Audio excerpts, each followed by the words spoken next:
ಈ ಸಮಾವೇಶದಲ್ಲಿ ಎರಡು ಪ್ರಶ್ನೆಗಳನ್ನ ಇಟ್ಕೊಂಡು ಈ ಸಮಾವೇಶವನ್ನು ನಡೆಸ್ತಾ ಇರೋದು. ಅಂದರೆ ಸರ್ಕಾರದ ಮುಂದೆ ನಾವು ಇಡಬೇಕಾಗಿರೋ ದಲಿತರು, ದಮನಿತರು, ಯಾರು ವಂಚಿತರೋ ಅವರೆಲ್ಲ ಇಡಬೇಕಾಗಿರೋ ಹಕ್ಕೊತ್ತಾಯಗಳು ಏನು ಅನ್ನೋದು. ಎರಡನೇದು, ನಾಗರಿಕ ಸಮಾಜವಾಗಿ ನಮ್ಮ ಮೇಲಿರುವ ಜವಾಬ್ದಾರಿಗಳು ಏನು ಅನ್ನೋದನ್ನು ನಿಖರಗೊಳಿಸ್ಕೊಳ್ಳೋದು. ಇದು ಎರಡೂ ಮುಖ್ಯವಾಗಿ ಉದ್ದೇಶ ಇಟ್ಕೊಂಡು ಮಾಡಿರೋದು. ಈ ಇನ್ವಿಟೇಷನ್ ಕಳಿಸೋದಕ್ಕೆ ಮೊದಲು ಬಂದಂಥ ಒಂದು ಟಿಪ್ಪಣಿಯಲ್ಲಿದ್ದಿದ್ದು, ಅದನ್ನು ಆಧರಿಸಿ ನಾನು ಮಾತಾಡಿದೆ. ಮೊದಲಿಗೆ ಹಕ್ಕೊತ್ತಾಯದ ಬಗ್ಗೆ ನೀವು ವಹಿಸಿರೋ ಜವಾಬ್ದಾರಿಯನ್ನು ಕರೆಕ್ಟಾಗಿ ನಿರ್ವಹಿಸಬೇಕು ಅಂದ್ಬಿಟ್ಟು ಏನು ಹಕ್ಕೊತ್ತಾಯನ ಮಹಿಳೆಯರ ಪರವಾಗಿ ಇಡಬೇಕು ಅಂತ ಅನ್ನೋವಾಗ ನನಗೆ ಇದು ಸಿಕ್ಕಿರುವಂತಹ ಇತ್ತೀಚಿನ ಅಂಕಿ ಅಂಶಗಳ ಪ್ರಕಾರ ನಗರದಲ್ಲಿ ಇರುವಂತಹ ಶಿಕ್ಷಣ ಪಡೆದಿರುವಂತಹ ಮಹಿಳೆಯರಿಗೆ ಒಂದು ಭದ್ರವಾಗಿರುವಂಥ ಉದ್ಯೋಗ ಅವಕಾಶ ಸಿಕ್ಕುತ್ತೆ ಅಂತ ಅನ್ನೋದನ್ನು. ಅದರಲ್ಲಿ ಒಂದೇ ಒಂದು ಸಣ್ಣ 2014-15 ದತ್ತಾಂಶವನ್ನು ನೋಡಿದಾಗ ಸಂಘಟಿತ ವಲಯದ ಒಟ್ಟು 23.85 ಲಕ್ಷದ ಉದ್ಯೋಗಿಗಳಲ್ಲಿ ಮಹಿಳೆಯರದು ಸಂಖ್ಯೆ ಇರೋದು ಕೇವಲ 7.72. ಮತ್ತು ಇದೂ ನಗರ ಕೇಂದ್ರಿತ ಆಗಿರುವಂಥದ್ದು, ಶಿಕ್ಷಣ ಪಡ್ಕೊಂಡಿರುವಂಥವ್ರದ್ದು ಹೆಚ್ಚು ಸಿಕ್ಕುತ್ತೆ ಅಂತ ಅನ್ನೋದು. ಇದು ನೋಡಿದಾಗ ಹಳ್ಳಿನಲ್ಲಿರುವಂಥವರು ಮತ್ತು ಯಾವುದೇ ಒಂದು ಸವಲತ್ತುಗಳು ಇಲ್ಲದೆ ಇರೋವಂಥ ಹೆಣ್ಮಕ್ಳು ಮಾಡೋ ಅಂಥ ಕೆಲಸ ಎಲ್ಲನೂ ಬಿಡುಗಾಸಿನ ಕೂಲಿ ಅಂತ ಅನ್ನೋದು. ಮತ್ತೊಂದು ದತ್ತಾಂಶದಲ್ಲಿ ಸುಮಾರು 70 ಲಕ್ಷ ಗ್ರಾಮೀಣ ಮಹಿಳೆಯರು ಇದ್ದಾರೆ ಅಂತ ಅನ್ನೋದು ಒಂದು ಸ್ಟ್ಯಾಟಿಸ್ಟಿಕ್ಸ್ ಹೇಳುತ್ತೆ. ಅದರಲ್ಲಿ ನಗರ ಪ್ರದೇಶದ ಮಹಿಳೆಯರು 20.8 ಅಂದರೆ 30 ಲಕ್ಷ ಇದ್ದಾರೆ ಅಂತಂದರೆ ಒಟ್ಟಾರೆ ರಾಷ್ಟ್ರೀಯ ಸಮಾವೇಶದಲ್ಲಿ ಹೆಣ್ಮಕ್ಳು ಎಷ್ಟು ಕಡಿಮೆ ಆಗ್ತಾರೆ ಅಂತ. ILO ಇಂಟರ್ನ್ಯಾಷನಲ್ ಲೇಬರ್ ಆರ್ಗನೈಸೇಷನ್ನಲ್ಲಿ ಅದರ ಒಂದು ಸಮೀಕ್ಷೆಯ ಪ್ರಕಾರ ಉದ್ಯೋಗಸ್ಥ ಪುರುಷರು 80% ಮಹಿಳೆಯರು 26% ಅಂತ. ಅದರಲ್ಲಿ 80% ಮಹಿಳೆಯರು ಕೃಷಿ ಕ್ಷೇತ್ರದಲ್ಲೇ ಇದ್ದಾರೆ ಅಂತ. ಆದಷ್ಟು ಮನೆ ಒಳಗಡೆ ಇರೋದಕ್ಕೆ, ಮನೆಗೆ ಸಂಬಂಧಪಟ್ಟಿರೋಂಗೆ ಕೆಲಸ ಮಾಡ್ತಾರೆ ಹೊರತು ಹೊರಗಡೆ ಹೋಗೋದಕ್ಕೆ ಇಷ್ಟಪಡಲ್ಲ ಅಂತ ಅನ್ನೋದನ್ನು ಹೇಳಿದ್ದಾರೆ. ಆದರೆ ಆಯ್ಕೆಯ ಸ್ವಾತಂತ್ರ್ಯನೇ ಇಲ್ಲದೆ ಇರಬೇಕಾದ್ರೆ ಇಷ್ಟ ಅನಿಷ್ಟ ಕಟ್ಕೊಂಡು ಪ್ರಯೋಜನನೇ ಬರೋದಿಲ್ಲ ಅಂತ ನನಗೆ ಅನಿಸುತ್ತೆ. ಬಹುಶಃ ಲೆಕ್ಕ ಹಾಕಬೇಕು ಅಂತಂದರೆ ಮಹಿಳೆಯರು ಮಾಡುವಂತಹ ಅದೃಶ್ಯ ದುಡಿಮೆ ಏನಿದೆಯಲ್ಲ, ದುಡಿಮೆ ಅಂತ ಅನ್ನಿಸ್ಕೊಳ್ಳದೆ ಇರೋವಂಥದ್ದು ಇದೆಯಲ್ಲ, ಮನೆಯಲ್ಲಿ ಮಾಡುವಂಥದ್ದು ಸೇವೆ, ಅದಕ್ಕೆ ಯಾವುದೂ ಇರಲ್ಲ. ಹಿರಿಯರನ್ನ, ಮಕ್ಕಳನ್ನ, ಕಾಯಿಲೆ ಬಂದಿರೋರನ್ನ ನೋಡ್ಕೊಳ್ಳೋ ಅಂಥದ್ದು, ಅಡುಗೆ ಮಾಡೋದು, ಪಾತ್ರೆ ತೊಳೆಯೋದು, ಬಟ್ಟೆ ಒಗೆಯೋದು, ಇದು ಎಲ್ಲದನ್ನೂ ಅದನ್ನು ಒಂದು ನಿಜವಾದ ಅರ್ಥದಲ್ಲಿ ಅದು ಕೆಲಸ ಅಲ್ಲ. CL, PL, PF ಅವೆಲ್ಲ ಅಂತೂ ಬಿಟ್ಟೇ ಬಿಡ್ರಿ. ಆಮೇಲೆ ಹೆಣ್ಮಕ್ಳು ನಾವು ಅದನ್ನು ಒಪ್ಕೊಂಡು ಬಿಟ್ಟಿದ್ದೀವಿ, ಇದು ನಮ್ಮ ತಲೆ ಕಟ್ಟಿರೋದು, ನಾವು ಮಾಡಲೇಬೇಕು ಅಂತ ಅನ್ನೋದು. ಮತ್ತು ಇನ್ನೊಂದು ಆಕ್ಸ್ಫಾಮ್ ಅವರು ಒಂದು ಅಧ್ಯಯನ ಮಾಡಿದ್ದಾರೆ, ಇಂಡಿಯಾ ಡಿಸ್ಕ್ರಿಮಿನೇಷನ್ ರಿಪೋರ್ಟ್ 2022 2019-20 ಸಾಲಿನಲ್ಲಿ ಸಾಮಾನ್ಯ ವರ್ಗಕ್ಕೆ ಸೇರಿರುವಂತಹ ವ್ಯಕ್ತಿಯ ಆದಾಯ 20,348 ಅಂತಂದರೆ SC ST ವರ್ಗಕ್ಕೆ ಸೇರಿದ ವ್ಯಕ್ತಿಯ ಆದಾಯ 15,312. ಪುರುಷರು ಸಂಪಾದಿಸುವ ಸರಾಸರಿ ಆದಾಯ 19,779 ಅಂದರೆ ಮಹಿಳೆಯರು ಸಂಪಾದಿಸುವಂಥದ್ದು 15,578. ಇದನ್ನು ಎಲ್ಲಿ ನಿಂತಿದ್ದೀವಿ ಹೆಣ್ಮಕ್ಳು ಅಂತ ಹೇಳೋದಕ್ಕೆ ಇದನ್ನು ಹೇಳ್ತಾ ಇದ್ದೀನಿ.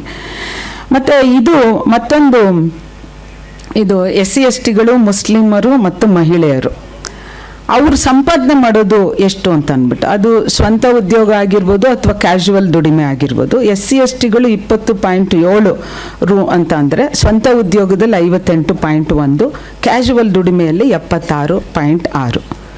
ಮುಸ್ಲಿಮರು 2.0 ಅಂತ ಅಂದರೆ ಸ್ವಂತ ಉದ್ಯೋಗ 2.6, ಕ್ಯಾಶುವಲ್ ದುಡಿಮೆ ಏನೂ ಇಲ್ಲ. ಮಹಿಳೆಯರು 75.7, ಸ್ವಂತ ಉದ್ಯೋಗದಲ್ಲಿ 74. ಅಂದರೆ ಸ್ವಂತ ಉದ್ಯೋಗ ಅಂತಂದರೆ ಏನೋ ದೊಡ್ಡ ಬಿಸ್ನೆಸ್ಸು ಏನಲ್ಲ, ಯಾವುದು ಕಾಯಿ ಪಲ್ಯದು, ಸಣ್ಣ ಪುಟ್ಟ ಇವನ್ನ ಮಾರಾಟ ಮಾಡೋದು ಅಂಥದ್ದು. ಕ್ಯಾಶುವಲ್ ದುಡಿಮೆನಲ್ಲಿ 95.4 ಇದ್ದಾರೆ ಅಂತ ಅಂದ್ಬಿಟ್ಟು. ಇದನ್ನು ಹೀಗೆ ಇದ್ರದ್ದು ತುಂಬ ಚೆನ್ನಾಗಿರೋ ರಿಪೋರ್ಟ್ ಇದು. ಆಕ್ಸ್ಫಾಮ್ ಅವರು ತುಂಬ ಮೆಟಿಕ್ಯುಲಸ್ ಕೆಲಸ ಮಾಡಿ ಇದನ್ನು ತಂದಿದ್ದಾರೆ. ಮುಸಲ್ಮಾನರು ಎಷ್ಟು ಕೆಳಗಡೆ ಇದ್ದಾರೆ ಮತ್ತು ಮುಸ್ಲಿಂ ಹೆಣ್ಮಕ್ಳು ಎಷ್ಟು ಕೆಳಗಡೆ ಇದ್ದಾರೆ ಅಂತ ಅನ್ನೋದನ್ನು ತುಂಬ ಚೆನ್ನಾಗಿ ಅಧ್ಯಯನ ಹೇಳುತ್ತೆ ಅದು. ಆಮೇಲೆ ಭೂ ಒಡೆತನ ಅಂತದ್ದು, ಯಾಕಂದರೆ ಗಂಡಸರು ಏನು ಕೆಲಸ ಮಾಡ್ತಾರೆ ಅನ್ನೋದ್ರ ಮೇಲೂ ಹೆಣ್ಮಕ್ಳದ್ದು ಆರ್ಥಿಕ ಸ್ಥಿತಿ ನಿಂತಿರುತ್ತೆ. SC/STಗಳದ್ದು 1991ರಿಂದ 2012 ಅವಧಿಯಲ್ಲಿ ಗಣನೀಯವಾಗಿ ಇಳಿದಿದೆ ಲ್ಯಾಂಡ್ ಹೋಲ್ಡಿಂಗು. ಅದು 1991ನಲ್ಲಿ 0.92 ಹೆಕ್ಟೇರ್ ಆದರೆ 2003ರಲ್ಲಿ ಅದು 0.66 ಆಯಿತು. ಅಂದರೆ 2012ಅಲ್ಲಿ 0.58 ಆಗಿರುವಂಥದ್ದು. ಇದು ಆದರೆ ಮೇಲ್ಜಾತಿಯವರು ನಿರಂತರವಾಗಿ 1ಕ್ಕಿಂತ ಹೆಚ್ಚು ಹೆಕ್ಟೇರ್ ಭೂಮಿ ಹೊಂದಿರೋದನ್ನು ಕೂಡ ಆ ಸ್ಟ್ಯಾಟಿಸ್ಟಿಕ್ಸು ಹೇಳುತ್ತೆ. ಅದಲ್ದೇ ಸಾಲ ತಗೊಳ್ಳುವಂಥ ಸಂಸ್ಥೆಗಳಲ್ಲೂ ಪರಿಶಿಷ್ಟ ಜಾತಿ ಪಂಗಡದವರು ತಾರತಮ್ಯವನ್ನು ಎದುರಿಸ್ತಾರೆ ಅಂತ ಅನ್ನೋದು. ಇನ್ನು ಅಸಂಘಟಿತ ಕ್ಷೇತ್ರಕ್ಕೆ ಬರ್ತೀವಿ ಅಂತಂದರೆ ಬಹುಪಾಲು ಹೆಣ್ಣು ಮಕ್ಕಳು ಈ ಅಸಂಘಟಿತ ಕ್ಷೇತ್ರದಲ್ಲೇನೆ ಕೆಲಸ ಮಾಡೋರು. ಅದು ಈ ಸರ್ಕಾರಿ ಯೋಜನೆಗಳಲ್ಲೇನೆ ಕೆಲಸ ಮಾಡುವಂಥವ್ರು.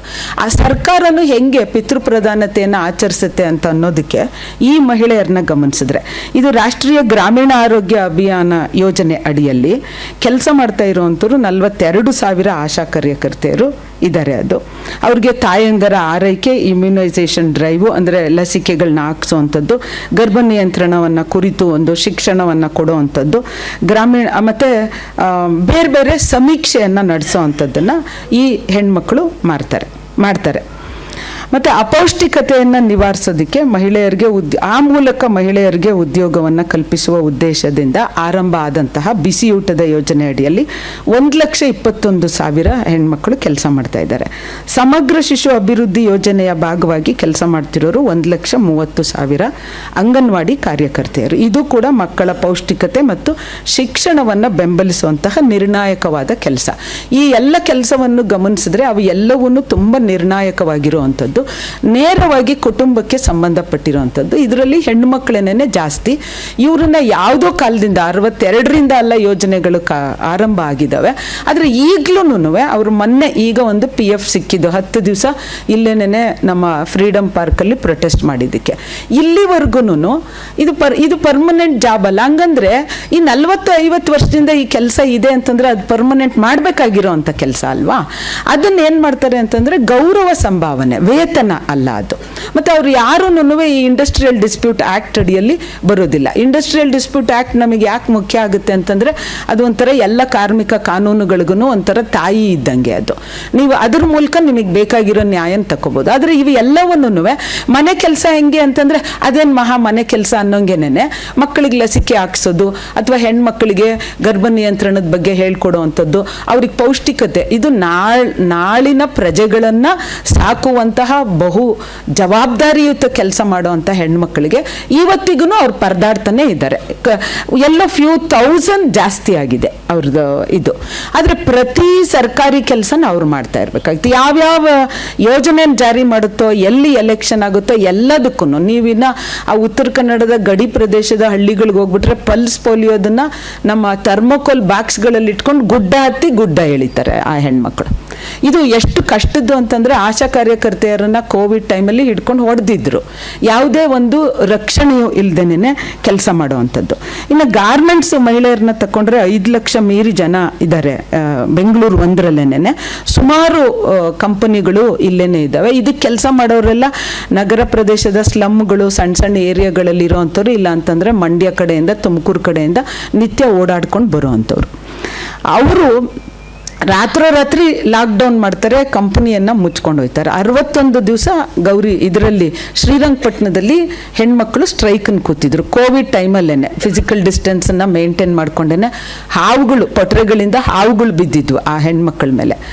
ಅದು ಏನು, ನಮಗೆ ಬೇರೆ ಕೆಲಸವನ್ನು ಕೊಡಿ, ಬೇರೆ ಫ್ಯಾಕ್ಟ್ರಿಗಾದ್ರೂ ಕೊಡಿ ಅಂತ ಅಂದ್ಬಿಟ್ಟು ಆ ಸ್ಟ್ರೈಕ್ ಆದಂಥ ಸಂದರ್ಭದಲ್ಲಿ, ಅಂದರೆ ಒಟ್ಟಾರೆ ಮನಸ್ಥಿತಿಯ ಪಿತೃಪ್ರಧಾನವಾಗಿರ್ಬೇಕಾದ್ರೆ ಹೆಣ್ಮಕ್ಳಿಗೆ ಯಾವ ಥರ ಎಂತೆಂಥ ಮಲ್ಟಿಪಲ್ ಸಂಕಟಗಳು ಬರುತ್ತೆ ಅನ್ನೋದಕ್ಕೆ ಅವರು ಸ್ಟ್ರೈಕಿಗೆ ಮನೆಯಿಂದ ಬರ್ತಾ ಇದ್ರಲ್ಲ, ಸಣ್ಣ ಹತ್ತಿರದ ಹಳ್ಳಿಯಿಂದ ಆಟೋ ಡ್ರೈವರ್ಗಳಿಗೆ ಪಿಟ್ಟಿಂಗ್ ಇಟ್ಟಿದ್ರು. ಇವರು ಮರ್ಯಾದೆ ಬಿಟ್ಟು ಬೀದಿಯಲ್ಲಿ ಕೂತ್ಕೋತಾರೆ ಅಂತ ಅಂದ್ಬಿಟ್ಟು, ನೀನು ಕರ್ಕೊಂಬರ್ಬೇಡ್ರಿ, ಮರ್ಯಾದಸ್ಥ ಹೆಣ್ಮಕ್ಳಲ್ಲ ಅಂತ. ಗಂಡಂದ್ರಿಗೆ ಹೋಗ್ಬಿಟ್ಟು ಇವ್ರು ಬೀದಿಯಲ್ಲಿ ಕೂತ್ಕೊಂಡು ಗಲಾಟೆ ಮಾಡ್ತಿದ್ದಾರೆ ಅಂದ್ಬಿಟ್ಟು ಗಂಡಂದ್ರಿಗೆ ಹೋಗಿ ಪಿಟ್ಟಿಂಗ್ ಇಟ್ಟಿದ್ರು. ಆಮೇಲೆ ಪಿಟ್ಟಿಂಗ್ ಅಂತ ಅವರೇ ಅಂತ ಇದ್ರು, ಅದಕ್ಕೆ ನಾನು ಪಿಟ್ಟಿಂಗ್ ಅಂತ ಇದ್ದೀನಿ, ಏನು ತೊಂದರೆ ಇಲ್ಲ, ಅದು ನಮ್ಮ ಭಾಷೆ ಅಲ್ವಾ. ಆಮೇಲೆ ಮನೆಯಲ್ಲಿರುವಂಥ ಹಿರಿಕರಿಗೆ ನಿನಗೆ ಮಾನ ಮರ್ಯಾದೆ ಇದೆಯಾ ನೋಡಿ ಇವರು ಅಂದರೆ ಒಂದು ಮಲ್ಟಿನ್ಯಾಷನಲ್ ಕಂಪನಿಯನ್ನು ಸಪೋರ್ಟ್ ಮಾಡೋದಕ್ಕೆ ಎಷ್ಟೆಲ್ಲ ಲೆವೆಲಲ್ಲಿ ಗಂಡಸರು ಎಷ್ಟು ಚೆನ್ನಾಗಿ ಸಾಲಿಡಾರಿಟಿಯನ್ನು ತೋರಿಸ್ತಾರೆ ಅಂತ ಅನ್ನೋದಕ್ಕೆ ಈ ಸ್ಟ್ರೈಕಿನ ಉದಾಹರಣೆಯನ್ನು ನಾನು ಹೇಳಿದೆ. ಅದಲ್ಲದೆ ಬೀದಿ ಬದಿಯಲ್ಲಿ ವ್ಯಾಪಾರ ಮಾಡೋರು, ನಮ್ಮ ಸುನಂದಮ್ಮ ಅವರ ಗೈಡೆನ್ಸ್ ಎಲ್ಲನೇ ನಮ್ಮ ಒಬ್ಬಳು ನಮ್ಮ ರಿಸರ್ಚ್ ಸ್ಕಾಲರು ಬೀದಿ ಬದಿಯಲ್ಲಿ ಕೂತ್ಕೊಂಡು ವ್ಯಾಪಾರ ಮಾಡೋ ಅಂತ ಮುಸ್ಲಿಂ ಹೆಣ್ಮಕ್ಳ ಬಗ್ಗೆ ಮಾಡಿದರು. ಗಾಂಧಿ ಚೌಕದಲ್ಲಿ ಕೂತ್ಕೊಳ್ಳೋದು, ಬೆಳಿಗ್ಗೆ ಎದ್ದು ಮೀಟ್ರ್ ಬಡ್ಡಿ ತಕ್ಕತ್ತಾರೆ, ಅಂದರೆ 100 ರೂಪಾಯಿ ಒಂದು ದಿನಕ್ಕೆ ತಕ್ಕತ್ತಾರೆ, ಅಂದರೆ ಬೆಳಿಗ್ಗೆನೆ 90 ರೂಪಾಯಿ ಕೊಟ್ಟು 10 ರೂಪಾಯಿ ಅವನು ಹಿಡ್ಕೊತಾನೆ, ಸಂಜೆ ತರಕಾರಿ ಎಲ್ಲ ಮಾರಾಟ ಹಮೀದವಾನು ಅಥಣಿ ಮಾಡಿದ್ದು ಅದನ್ನು. ಇದು ಸಂಜೆಗೆ ಆ ಸಾಲನ್ನು ವಾಪಸ್ ಕೊಡಬೇಕು, ಇಲ್ಲ ಅಂತಂದರೆ ಮೀಟ್ರ್ ಬಡ್ಡಿ. ಆ ಉರಿಯ ಬಿಸಿಲಿನಲ್ಲಿ ಇದರಲ್ಲಿ ಕೂತ್ಕೊಂಡು ತರಕಾರಿ ಮಾರಾಟ ಮಾಡೋ ಅಂತ ಹೆಣ್ಮಕ್ಳು. ಆಮೇಲೆ ಅದಲ್ಲದೇನೆ ನಮ್ಮ ಪೌರ ಕಾರ್ಮಿಕರು, ಧೂಳು ಬಿಸಿಲು ಗಾಳಿ ಮಳೆ ಚಳಿ ಅಂತ ಅಂದೇನೆ ಕೆಲಸ ಮಾಡೋವಂಥ ಪೌರ ಕಾರ್ಮಿಕರು ಎಲ್ಲರೂ ಮೊನ್ನೆ ಇನ್ನೂ ಮರ್ತೋದೆ, ಇದು ಕಸನೆಲ್ಲದನ್ನು ಗುಡ್ಡೆ ಮಾಡಿ ಹಾಕಿರೋದನ್ನ ತಗೊಂಡೋಗೋದಕ್ಕೆ ಗಾಡಿ ಬರುತ್ತೆ. ಈ 5 ಜನ ಬಂದು ಗ್ಯಾಂಗ್ ವರ್ಕ್ ಅಂತಂದರೆ ಈ ಕಳೆ ಕೀಳೋದು, ಸಣ್ಣ ಸಣ್ಣ ಮೋರಿ ಒಳಗಡೆ ಇರೋವಂಥದ್ದನ್ನ ಎತ್ತೋದು, ಡೆಬ್ರಿಸನ್ನು ಎತ್ತಾಕೋ ಅಂಥ ಕೆಲಸಕ್ಕೆ ಗ್ಯಾಂಗ್ ವರ್ಕ್ ಅಂತ ಬಿಡ್ತಾರೆ. ಈ 5 ಜನದ ಹೆಣ್ಮಕ್ಳನ್ನ ಅವ್ರು ಕೇಳಿದ್ದಾರೆ ಕಸ ಎಲ್ಲಿದೆ ಅಂತ. ಇಲ್ಲಮ್ಮ ಹಿಂದೆ ಗಾಡಿ ಬರ್ತಾ ಇದೆ, ನೀವು ವೆಯ್ಟ್ ಮಾಡಿ ತಗೊಂಡೋಗ್ತಾರೆ ಕಸನ ಅಂತ ಅಂದ್ಬಿಟ್ಟು. ಅದಕ್ಕೆ ಅವ್ರೇನು ಮಾಡಿದ್ದಾರೆ, ಫೋಟೋ ಹೊಡ್ಕೊಳ್ಳೋದಕ್ಕೆ ಬಂದಿದ್ದಾರೆ ಕಸನ, ಅಂದರೆ ಡಿಜಿಟಲೀಕರಣ ನೋಡಿ ಕೊನೆಗೆ ಯಾರಿಗೆ ಹೆಲ್ಪ್ ಮಾಡುತ್ತೆ ಅಂತ ಅಂದ್ಬಿಟ್ಟು. ಅದೇನಂದ್ರೆ ಹಿಂಗೊಂದು ಫೋಟೋ ಮಾಡಿ ಕಮಿಷನರ್ ಆಫೀಸಿಗೆ ಕೊಟ್ಬಿಡ್ತಾರೆ. ಅದು ಇವರು ಕೆಲಸ ಮಾಡಿಲ್ಲ ಅಂತ ಇವ್ರನ್ನ ಹಿಡ್ಕೊಂಡು ಅವರ ಓನರ್ಗಳು ಹಿಡ್ಕೊಂಡು ಜಡಿತಾರೆ ಇವ್ರನ್ನ. ಅದಕ್ಕೆ ಇಲ್ಲಮ್ಮ ಯಾಕೆ ಫೋಟೋ ಹೊಡಿತಿದ್ದೀರಿ, ಇಲ್ಲೇ ಇದೆ ಗಂಟೆ ಗಾಡಿ ಬರುತ್ತಮ್ಮ ತಕೊಂಡು ಹೋಗ್ತಾರೆ ಅಂತ ಅಂದ್ರೆ, ಒಳಗಡೆಯಿಂದ ಮಗ ನಮ್ಮ ಅಮ್ಮನ ಹತ್ರ ನೀವು ಆರ್ಗ್ಯೂ ಮಾಡ್ತೀರಾ ಅಂತ ಕೆಳಗೆ ಕೆಡವಿ ಎದೆ ಮೇಲೆ ಕಾಲಿಟ್ಟು ತುಳಿದು ಜುಟ್ಟನ್ನು ಹಿಡ್ಕೊಂಡು ಹೊಡೆದು 5 ಜನ ಹೆಣ್ಮಕ್ಳನ್ನ ಹೊಡೆದಿದ್ದು.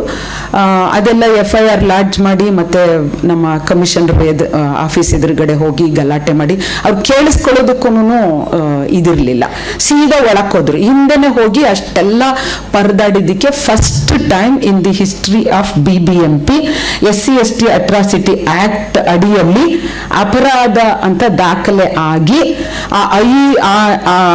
ಆ ಹುಡುಗನ್ನ ಒಳಗಾಕೋವರೆಗೂ ಈ 5 ಜನ ಹೆಣ್ಮಕ್ಳು ಮನೆಗೆ ವಾಪಸ್ ಹೋಗ್ಲಿಲ್ಲ.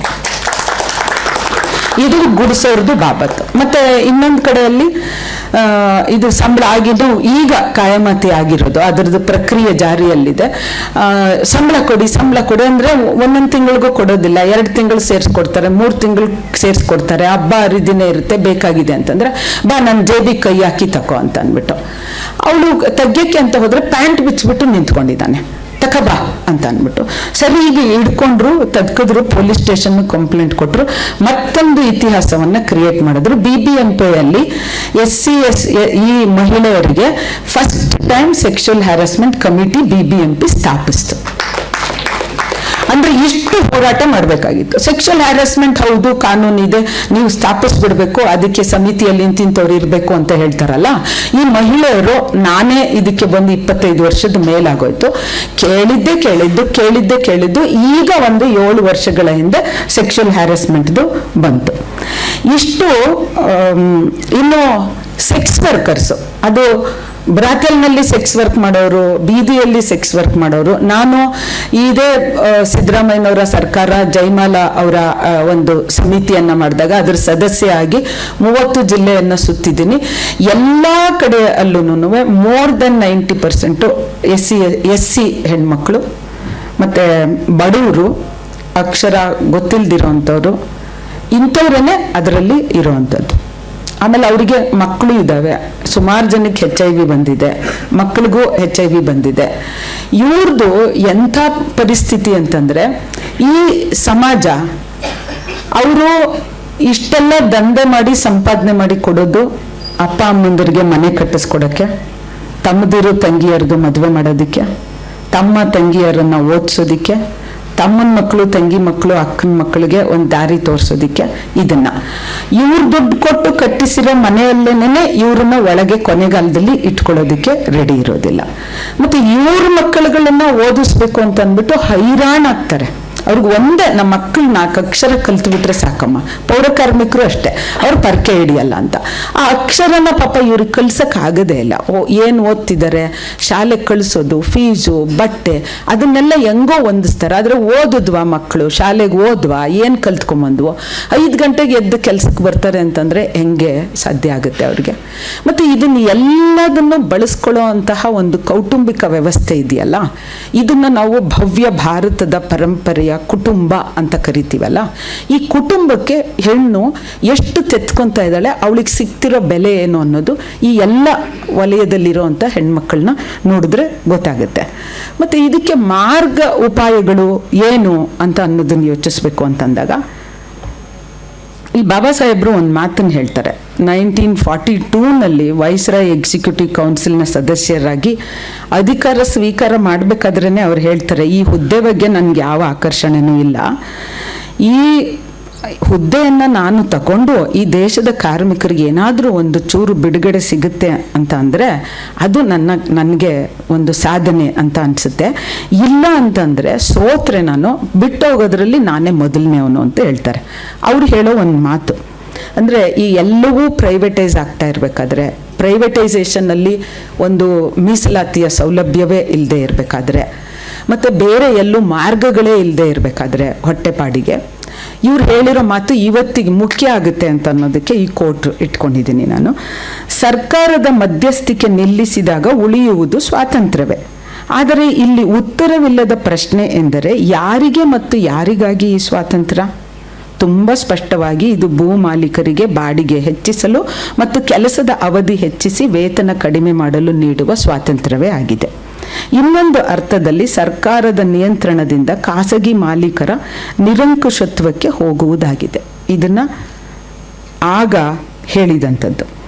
ಇನ್ನು ಏನು ನಾವು ಮುಂದೆ ಇಡ್ಬೋದು ಒಂದು ಮಾರ್ಗೋಪಾಯವಾಗಿ, ಶಿಫಾರಸ್ಸಾಗಿ ಅಂತ ಅಂದಾಗ, ಈ ವಿವಿಧ ಸರ್ಕಾರಿ ಯೋಜನೆ ಅಡಿಯಲ್ಲಿ ಕೆಲಸ ಮಾಡ್ತಿರುವಂತಹ ಹೆಣ್ಮಕ್ಳಿಗೆ, ಗಾರ್ಮೆಂಟ್ ಮಹಿಳೆಯರಿಗೆ ಬದುಕುವ ವೇತನವನ್ನು ಕೊಡಿ. ನೀವು ಘನತೆಯಿಂದ ಬದುಕುವ ವೇತನವನ್ನು ಕೊಡಬೇಕು. 500 ರೂಪಾಯಿ ಜಾಸ್ತಿ ಮಾಡೋದಕ್ಕೆ ಅವರು ನಿರಂತರ ಸ್ಟ್ರೈಕ್ ಮಾಡಬೇಕು. ಆಯಿತು ಆಯಿತು ಆಯಿತು ಆಯಿತು ಅಂತ ಇದ್ದಂಗೆ ಆಗೋಗುತ್ತೆ. ಆಗುತ್ತೆ ಅಂತ ಅಂದ್ಬಿಟ್ಟು ಕನಸು ಕಟ್ಕೊಂಡಿರ್ತಾರೆ, ಆಗಿರೋದಿಲ್ಲ. ಈ ಶ್ರೀರಂಗಪಟ್ಟಣದಲ್ಲಿ ಇದ್ಯಾವುದು ಧರ್ಮಸ್ಥಳದ್ದು ಮಂಜುನಾಥ ಸ್ವಾಮಿದು ಇದು ದುಡ್ಡು ಕಲೆಕ್ಟ್ ಮಾಡಿ ಸಂಘ ಮಾಡ್ತಾರಲ್ಲ, ನಮ್ಗೇನೋ ಒಂಚೂರು ಒಂದು ಸ್ವಲ್ಪ ಜಾಸ್ತಿ ಆಗುತ್ತೆ, ಆಸೆ ಮಕ್ಕಳು ಚೆನ್ನಾಗಿ ಓದಲಿ, ಒಂದು ಮನೆ ಕಟ್ಕೊಳ್ಳೋಣ, ಶೆಡ್ ಮನೆ ಐತೆ, ಒಂದು ರೂಪ್ ಹಾಕಿಸ್ಕೊಳ್ಳೋಣ ಅಂತ ಅಂದ್ಬಿಟ್ಟು ಸಾಲ ತಗೊಂಡ್ಬಿಡ್ತಾರೆ. ಅವರು ರೌಡಿಗಳನ್ನ ಬಿಡ್ತಾರೆ ಕಿತ್ಕೊಳ್ಳೋದಕ್ಕೆ ಸಾಲನ. ಇಲ್ಲಿ ನೀನು ರಾತ್ರೋರಾತ್ರಿ ಲಾಕ್ಡೌನ್ ಮಾಡ್ತೀಯ. ಅದಕ್ಕೆ ಈ ಮಹಿಳೆಯರಿಗೆ ಅವ್ರು ಮಾಡ್ತಿರೋದು ಭಾಳ ಅತ್ಯಂತ ಹೆಚ್ಚಿನ ಫಾರಿನ್ ಎಕ್ಸ್ಚೇಂಜನ್ನು ತಂದ್ಕೊಡೋದು ಗಾರ್ಮೆಂಟ್ ಇಂಡಸ್ಟ್ರಿ. ನಮ್ಮ ದೇಶದ ಮಣ್ಣು, ನಮ್ಮ ದೇಶದ ನೀರು, ನಮ್ಮ ಹೆಣ್ಮಕ್ಳು ಹೊಲಿತಾರೆ, ಇದು ಮಷೀನ್ ಥರನೇ ಹೊಲಿತಾರೆ. ಅವರು ಒಂದು ಶರ್ಟ್ ಶುರುವಾಗೋದನ್ನೇ 3,000, 4,000, 5,000ದಿಂದ. ಇವ್ರಿಗೆ ಕೊಡೋದು ಸಂಬಳ ಇನ್ನೂ 10,000 ದಾಟಿಲ್ಲ. ಇವ್ರಿಗೆ ಘನತೆಯಿಂದ ಬದುಕುವಂಥ ಒಂದು ವೇತನವನ್ನು ಕೊಡಬೇಕು. ಸೂಕ್ತ ಸೌಲಭ್ಯಗಳು ಇರುವಂತಹ, ಆರೋಗ್ಯಕರವಾಗಿರುವಂತಹ, ಕಿರುಕುಳ ಮುಕ್ತವಾದ ವಾತಾವರಣವನ್ನು ಕಲ್ಪಿಸಬೇಕು ಅನ್ನೋದು. ಮತ್ತು ಈ ಸರ್ಕಾರ ಕಟ್ಟೋ ಮಳಿಗೆಗಳಲ್ಲಿ ಕುಡಿಯೋ ನೀರು, ಶೌಚ, ಇಂಥ ಮೂಲಭೂತ ಸೌಕರ್ಯವನ್ನು ಹೆಣ್ಮಕ್ಳಿಗಾಗಿ, ವಿಶೇಷವಾಗಿ ಬೀದಿ ಬದಿಯಲ್ಲಿ ವ್ಯಾಪಾರ ಮಾಡುವಂಥ ಹೆಣ್ಮಕ್ಳಿಗಾಗಿ ಮಾಡಬೇಕು ಅಂತ. ಮತ್ತು ಮಹಿಳೆಯರು ತಯಾರಿಸುವಂತಹ ಉತ್ಪನ್ನಗಳೇನಿದೆಯಲ್ಲ, ಅವ್ರು ಏನೇನೋ ಮಾಡ್ತಾರೆ, ಅದನ್ನು ಹೆಣ್ಮಕ್ಳಿಗೆ ಗೊತ್ತಿರೋ ಜ್ಞಾನ ಅಂತ ಪರಿಗಣಿಸಲ್ಲ, ಅವ್ರಿಗೆ ಗೊತ್ತಿರೋ ಕೌಶಲ್ಯ ಅಂತ ಭಾವಿಸೋದಿಲ್ಲ. ಅವ್ರ ಕೌಶಲ್ಯಕ್ಕೆ ಮಾನ್ಯತೆ ಕೊಡಬೇಕು ಅಂತಂದರೆ ಅವ್ರು ಮಾಡೋ ಅಂಥ ವಸ್ತುಗಳಿಗೆ ಒಂದು ಮಾರುಕಟ್ಟೆಯನ್ನು ಕಲ್ಪಿಸುವಂಥದ್ದನ್ನು ಮಾಡಬೇಕು. ಮತ್ತು ಏನೇನು ಮಹಿಳೆಯರಿಗೆ ಯೋಜನೆಯನ್ನು ಮಾಡ್ತಿರೋ ಮಹಿಳೆಯರನ್ನೇ ಕುಂದಿರಿಸ್ಕೊಂಡು ಅವರ ಶಕ್ತಿ, ಅವರ ಸಾಮರ್ಥ್ಯ, ಅವರ ಜ್ಞಾನವನ್ನು ಆಧರಿಸಿ ನೀತಿಗಳನ್ನು ರೂಪಿಸಬೇಕು ಅಂತ ಅಂದ್ಬಿಟ್ಟು. ಮತ್ತು ಮಹಿಳಾ ಸಬಲೀಕರಣದ ಭಾಗವಾಗಿ ನಮ್ಮದು ಮಹಿಳಾ ಅಧ್ಯಯನ ನಮ್ಮ ಸುನಂದಮ್ಮ ಅವರು ಅದರ HOD ಆಗಿ ಕೆಲಸ ಮಾಡಿದ್ದಾರೆ. ಮಹಿಳಾ ವಿಶ್ವವಿದ್ಯಾಲಯದಲ್ಲಿ ರಿಜಿಸ್ಟ್ರಾರ್ ಆಗಿನೂ ಕೆಲಸ ಮಾಡಿದರು. ತುಂಬ ಚೆನ್ನಾಗಿರುವಂಥ ಒಂದು ಮಹಿಳಾ ಅಧ್ಯಯನವನ್ನು ಕಟ್ಟಿದ್ರು. ಯಾಕೆ ಮಹಿಳೆಯರ ಮೇಲೆ ನಡೀತಿರುವಂತಹ ಹಿಂಸೆಯನ್ನು ಒಂದು ತಾತ್ವಿಕವಾಗಿ ಅಧ್ಯಯನ ಮಾಡುವಂಥದ್ದು ಮಹಿಳಾ ಅಧ್ಯಯನ. ಅದು ತುಂಬ ಮುಖ್ಯ.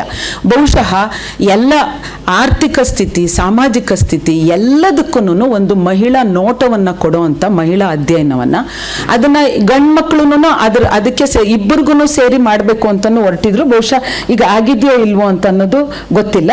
ಮತ್ತು ಎಲ್ಲ ಕಡೆ ಮಹಿಳಾ ಅಧ್ಯಯನವನ್ನು ಸಾಯಿಸ್ತಾ ಇದ್ದಾರೆ. ಆ್ಯಕ್ಚುಲಿ ನಾನು ಮಹಿಳಾ ಚಳುವಳಿಯ ಉತ್ಪನ್ನ. ನನಗೆ ಅರ್ಥ ಆಯಿತು ಮಹಿಳೆಯರ ಹಿಂಸೆಗೂ ಬಂಡವಾಳಶಾಹಿಗೂ ಪಿತೃಪ್ರಧಾನತೆಗೂ ಇರುವಂತಹ ಕನೆಕ್ಷನ್ ಏನು ಅಂತ ಅನ್ನೋದು ಗೊತ್ತಾಯಿತು. ದಲಿತ ಚಳುವಳಿಯಿಂದ, ಅಂಬೇಡ್ಕರ್ ವಾದದಿಂದ ನನಗೆ ಈ ಜಾತಿ ವ್ಯವಸ್ಥೆ ಅನ್ನೋದು ಹೆಣ್ಣು ಮಕ್ಕಳ ಲೈಂಗಿಕತೆಯನ್ನು ನಿಯಂತ್ರಿಸಿ ಸಜಾತಿ ಒಳಗಡೆನೆ ಮದುವೆ ಮಾಡ್ಕೊಳ್ಳೋದ್ರ ಮೂಲಕ ಮಾಡ್ತಿದೆ ಅನ್ನೋ ಕನೆಕ್ಷನ್ ಗೊತ್ತಾಯಿತು. ಈ ಥರ ಒಂದು ತಾತ್ವಿಕ ಚಿಂತನೆ, ಅಧ್ಯಯನ, ಮಂಥನವನ್ನು ನಡೆಸೋವಂಥ ಮಹಿಳಾ ಅಧ್ಯಯನವನ್ನು ಎಲ್ಲ ಕಡೆಯಲ್ಲೂ ಕೊಲ್ತಾ ಇದ್ದಾರೆ. ಅದನ್ನು ನಿಲ್ಲಿಸಬೇಕು ಅಂತ ಆಗಬೇಕು. ಮತ್ತೆ ಎಲ್ಲ ನಮ್ಮದು ಎಷ್ಟು ಕಾರ್ಮಿಕ ಫ್ರೆಂಡ್ಲಿ, ಅದು ವಿವರಕ್ಕೆ ನಾನು ಹೋಗೋದಿಲ್ಲ. ಬಹುಶಃ 17ಕ್ಕೂ ಹೆಚ್ಚು ಕಾರ್ಮಿಕ ಕಾಯ್ದೆಗಳಿಗೆ ಕಾರಣಕರ್ತರು ಬಾಬಾ ಸಾಹೇಬ್ ಅಂಬೇಡ್ಕರ್. ಇವತ್ತು ನಾವು ಏನೇನು ಒಂದು ಕೇಳ್ತಾ ಇದ್ವೋ, ಈ ಆ್ಯಕ್ಟ್ ಅಡಿಯಲ್ಲಿ ಇದನ್ನು ಕೊಡಿ, ಮೆಟರ್ನಿಟಿ ಬೆನಿಫಿಟ್ ಆ್ಯಕ್ಟ್ ಅಡಿಯಲ್ಲಿ ಇದನ್ನು ಕೊಡಿ, ಸಮಾನ ಕೆಲಸಕ್ಕೆ ಸಮಾನ ವೇತನ ಕೊಡಿ, ಇದು ಎಲ್ಲದನ್ನು ಅವರು ಸಂವಿಧಾನದಲ್ಲಿ ಕಲ್ಪಿಸಿದ್ದು. ಈಗ ಇದನ್ನೆಲ್ಲದನ್ನು ಕೋಡಿಫಿಕೇಶನ್ ಮಾಡ್ತಾ ಇದ್ದಾರೆ. ಯಾವುದೋ ಒಂದು 4 ಕೋಡ್ ಅಡಿಯಲ್ಲಿ ಹಾಕಿ ಅದು ನಿಜವಾಗ್ಲೂ ಮಾರಕ ಆಗುತ್ತೆ ಕಾರ್ಮಿಕರಿಗೆ, ಮಹಿಳೆಯರಿಗೆ ಮತ್ತು ಒಟ್ಟಾರೆ ಕಾರ್ಮಿಕರಿಗೆ ಆಗುತ್ತೆ. ಅದರ ಬಗ್ಗೆ ನಾವು ಎಚ್ಚರಿಕೆಯಿಂದ ವಹಿಸಿ ಇದನ್ನು ಆಗದೆ ಇರೋದಕ್ಕೆ ನಾವು ಏನು ಮಾಡಬೇಕು ಅಂತ ಅನ್ನೋದನ್ನು ಯೋಚಿಸಬೇಕು ಅಂತ ಅಂದ್ಬಿಟ್ಟು. ಮತ್ತು ಟ್ರಾನ್ಸ್ ಮಹಿಳೆಯರು ಸೇರಿದಂತೆ ಎಲ್ಲ ಅದರಲ್ಲಿ ನೀವು ಹಿಂಸೆ, ಹೌದು ಹಿಂಸೆ ಎಲ್ಲ ಮಹಿಳೆಯರ ಮೇಲೂ ಆಗುತ್ತೆ. ನೀವು ಅದನ್ನು ನೋಡ್ಕೊಂಡು ಹೋಗ್ರಿ. ಕೈರ್ಲಾಂಜೆಯಲ್ಲಿ ಆಗಿರುವಂಥದ್ದು ಒಂದು ಅತ್ಯಾಚಾರ ಆಗಿರ್ಬೋದು, ಅತ್ರಾಸ್ನಲ್ಲಿ ಆಗಿರುವಂಥದ್ದಾಗಿರ್ಬೋದು.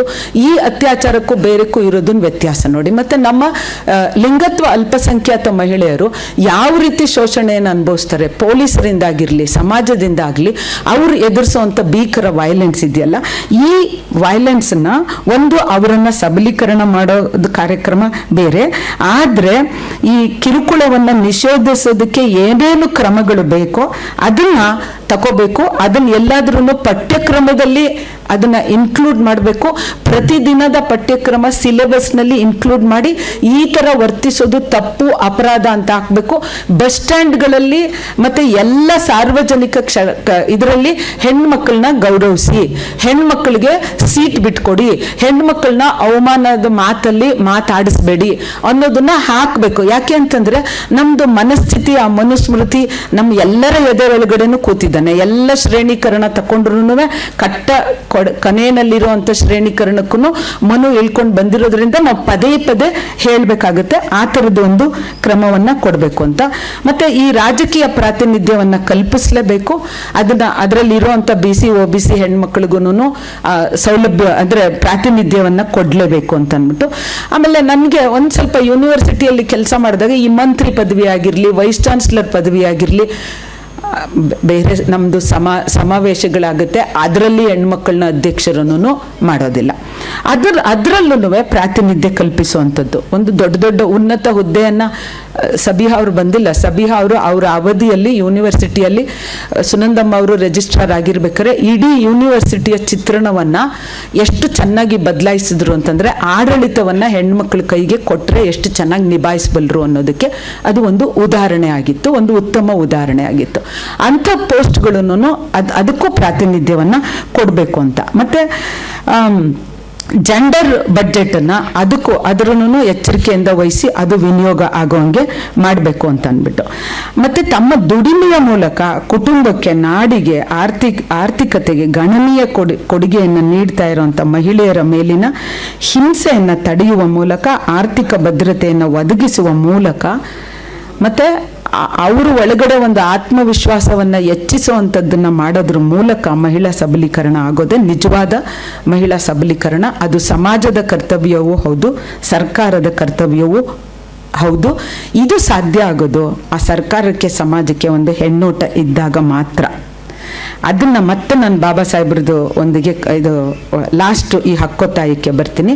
ಅವರು ಫಸ್ಟ್ ಟೈಮ್ ಮೆಟರ್ನಿಟಿ ಬೆನಿಫಿಟ್ ಆ್ಯಕ್ಟನ್ನು ಮಂಡಿಸಿದಾಗ ಅವ್ರು ಹೇಳ್ತಾರೆ, ದೇಶದ ಹಿತಾಸಕ್ತಿಯ ದೃಷ್ಟಿಯಿಂದ ಹೆರಿಗೆ ಪೂರ್ವ ಮತ್ತು ಹೆರಿಗೆ ನಂತರ ನಿರ್ದಿಷ್ಟ ಅವಧಿಯ ವಿಶ್ರಾಂತಿ ತಾಯಂದರಿಗೆ ಸಿಗಲೇಬೇಕೆಂಬ ತತ್ವ ಆಧರಿಸಿ ಈ ಮಸೂದೆ ಮಂಡಿಸಿದ್ದೇನೆ. ಹೆರಿಗೆ ಇದನ್ನು ಅಂದರೆ ಅವ್ರು ಹೇಳೋ ಮಾತೇನು ಅಂತಂದರೆ, ಒಬ್ಬಳು ಬಸರಿಯಾಗಿ ಹೆಣ್ಮಗಳು ಮಗುವನ್ನು ಹೆರೋ ಅಂಥದ್ದು ಇದೆಯಲ್ಲ, ಅದು ದೇಶದ ಹಿತಾಸಕ್ತಿ ಅಂತ ಮಾಡಿದ್ರು.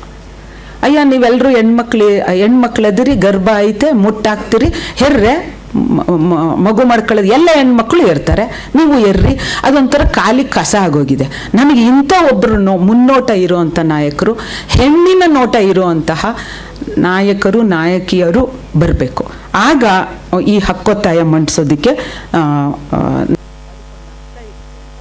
ರೀತಿಯ ಪೊಲಿಟಿಸೈಸೇಷನ್ಗೆ ಒಳಗಾಗದೆ ಇರುವಂತಹ ಒಂದು ಪ್ರಜ್ಞಾವಂತ ನಾಗರಿಕರು ಏನಿದ್ದಾರೆ ಅವರು, ಮತ್ತು ನಮ್ಮ ಥರ ಈ ಥರ ಚಳುವಳಿಯ ರಾಜಕಾರಣವನ್ನು ಮಾಡೋವಂಥವ್ರು. ಬಹುಶಃ ನಾನು ಈ ಮಾತನ್ನು ಹೇಳಿದ್ರೆ ತಪ್ಪಾಗಲ್ಲ ಅನಿಸುತ್ತೆ. ನಿಜವಾದ ಅರ್ಥದಲ್ಲಿ ಸಂವಿಧಾನವನ್ನು, ಪ್ರಜಾಪ್ರಭುತ್ವವನ್ನು ಎಲ್ಲರಿಗೂ ಮುಟ್ಟಿಸುವಂಥ ಕೆಲಸ ಮಾಡಿರೋದು ವಿರೋಧ ಪಕ್ಷವಾಗಿ ಕೆಲಸ ಮಾಡ್ತಿರೋ ಈ ಜನಪರ ಚಳುವಳಿಗಳು ಅನ್ನೋದು ನನ್ನ ಗಾಢವಾದ ನಂಬಿಕೆ. ಇಲ್ಲ ಅಂತಂದಿದ್ರೆ ಇದು ಯಾವಾಗಲೂ ಮನುಧರ್ಮ ಶಾಸ್ತ್ರವನ್ನು ಒಪ್ಕೊಳ್ಳೋ ಅಂಥ ರಾಷ್ಟ್ರ ಆಗಿರ್ತಿತ್ತು ಅಂತ ನಾನು ಭಾವಿಸ್ತೀನಿ. ಅದ್ರ ಬಗ್ಗೆ ನನಗೆ ಅಪಾರ ಗೌರವ ಇದೆ. ಅವರು ಇನ್ನೂ ಒಂದು ಹಂತಕ್ಕೆ ಹೋಗಬೇಕು ಅಂತಂದರೆ ನಾವು ಬರೀ ವಿರೋಧ ಪಕ್ಷದವರಾಗಿಯೇ ಕೂತ್ಕೋಬೇಕು, ಯಾವ ಸೀಟನ್ನು ಹಿಡಿಯೋಕ್ಕೂ ಹೋಗಬಾರ್ದ ಅಂತ ನನಗೆ ವೈಯಕ್ತಿಕವಾಗಿ ಅನಿಸುತ್ತೆ. ಆದರೆ ಇದು ಇನ್ನೂ ಪರಿಣಾಮಕಾರಿಯಾಗಿ ಮನೆಗಳಿಗೆ ಮನಸ್ಸುಗಳಿಗೆ ಮುಟ್ಟೋದು ಸಾಧ್ಯನಾ ಅಂತ ಅನ್ನೋದು, ಇದು ನಾನು ಚಳುವಳಿಗಳ ಮುಂದೆ ನಾನು ಇಡ್ತಾ ಇರೋಂಥ ಹಕ್ಕೊತ್ತಾಯ ಅಂತ ಎಲ್ಲರೂ ಭಾವಿಸ್ಬೇಕು. ಏನಾದರೂ ತಪ್ಪಾದರೆ ಒಟ್ಟಿಗಾಕೊಳ್ಳಿ, ಏನು ದೊಡ್ಡ ಮಾತು ಸಣ್ಣ ಬಾಯಿ ಅಂತ ಅನ್ಸಿದ್ರೆ ಆದರೆ ಹೇಳಲೇಬೇಕು, ಅದಕ್ಕೆ ಹೇಳ್ತಾ ಇದ್ದೀನಿ ನಾನು. ಅಂದರೆ ಅದನ್ನು ಪರಿಣಾಮಕಾರಿಯಾಗಿ ಜಾರಿಗೊಳಿಸದೇ ಇರೋದಕ್ಕೆ ಏನು ನಮಗೆ ಎದುರಾಗಿರೋ ಅಡ್ಡಿಗಳು ಅಥವಾ ನಮ್ಮ ಒಳಗಡೆನೆ ಇರುವಂತಹ ಮಿತಿಗಳೇನು, ತೊಡಕುಗಳೇನು ಅನ್ನೋದನ್ನು ತುಂಬ ನಿಷ್ಪಕ್ಷಪಾತವಾಗಿ ಕ್ರಿಟಿಕಲ್ ಆಗಿ ಅವಲೋಕನ ಮಾಡಿಕೊಳ್ಬೇಕು ಅಂತ ನನಗೆ ಅನಿಸುತ್ತೆ. ನಾವು ಭಾಗಿಯಾಗಿರುವಂತಹ ಚಳುವಳಿಯನ್ನು ನಾವು ಅತ್ಯಂತ ಆತ್ಮವಿಮರ್ಶೆ ಮಾಡಿಕೊಂಡು ನೋಡ್ತೀವಿ ಅಂತಂದರೆ, ಇದೇ ಸಂವಿಧಾನ, ಇದೇ ಪ್ರಜಾಪ್ರಭುತ್ವ ಕೊಡುವಂತಹ ಸಾಮಾಜಿಕ ನ್ಯಾಯವನ್ನು ನಮ್ಮ ಚಳುವಳಿಗಳಲ್ಲಿ ನಾವು ಅನುಸರಿಸಿದ್ದೀವ ಅನ್ನೋ ಪ್ರಶ್ನೆಯನ್ನು ನಾವು ಹಾಕ್ಕೋಬೇಕಾಗುತ್ತೆ. ಇದನ್ನು ಯಾವುದೋ ಒಂದು ಚಳುವಳಿಯ ಬಗ್ಗೆ ನಾನು ಹೇಳ್ತಾ ಇಲ್ಲ. ಅಂದರೆ ಒಂದು ಚಳುವಳಿಯಲ್ಲಿ ಡಿಸಿಷನ್ ಮೇಕಿಂಗ್ ಪ್ರಕ್ರಿಯೆಯಲ್ಲಿ, ಅಧಿಕಾರದ ಹಂಚಿಕೆಯಲ್ಲಿ ಹೆಣ್ಮಕ್ಳಿದಾರಾ, ದಲಿತರಿದ್ದಾರಾ, ಆದಿವಾಸಿಗಳಿದ್ದಾರಾ, ಲಿಂಗತ್ವ ಅಲ್ಪಸಂಖ್ಯಾತರಿದ್ದಾರಾ, ಅವರು ಬರಬೇಕಾಗಿರುವಂತಹ ಸಂಖ್ಯೆಯಲ್ಲಿ ಬಂದಿಲ್ಲ ಅಂತ ಅಂದರೆ ಏನು ತೊಡಕಾಗಿದೆ ಅನ್ನೋದನ್ನು ನಾವು ಆತ್ಮಾವಲೋಕನ ಮಾಡ್ಕೊಳ್ಳೋದು ತುಂಬ ಮುಖ್ಯ ಅಂತ ನಾನು ಭಾವಿಸ್ತೀನಿ. ಆಗ ಯಾರು ಈ ಥರದ್ದು ಅಂದರೆ ಒಂದು ಅನಿವಾರ್ಯತೆ ಇದೆ ನಮಗೆ. ಅದು ಪೌರಕಾರ್ಮಿಕರ ಹೋರಾಟ ಆಗಿರಲಿ, ಲಿಂಗತ್ವ ಅಲ್ಪಸಂಖ್ಯಾತರ ಹೋರಾಟ ಆಗಿರಲಿ, ಆದಿವಾಸಿಗಳ ಹೋರಾಟ ಆಗಿರಲಿ, ಅದಕ್ಕೆ ಒಂದು ಓದು ಬರಹ ಬಲ್ಲಂತಹ, ಚಿಂತನ ಮಂಥನ ಬಲ್ಲಂತಹ ಒಂದು ಮಿಡ್ಲ್ ಕ್ಲಾಸ್ ಇಂಟರ್ವೆನ್ಷನ್ನು ಅನಿವಾರ್ಯ ಆಗೇ ಆಗುತ್ತೆ ಅದು. ಮತ್ತು ಅದು ನಮ್ಮ ಕರ್ತವ್ಯನೂ.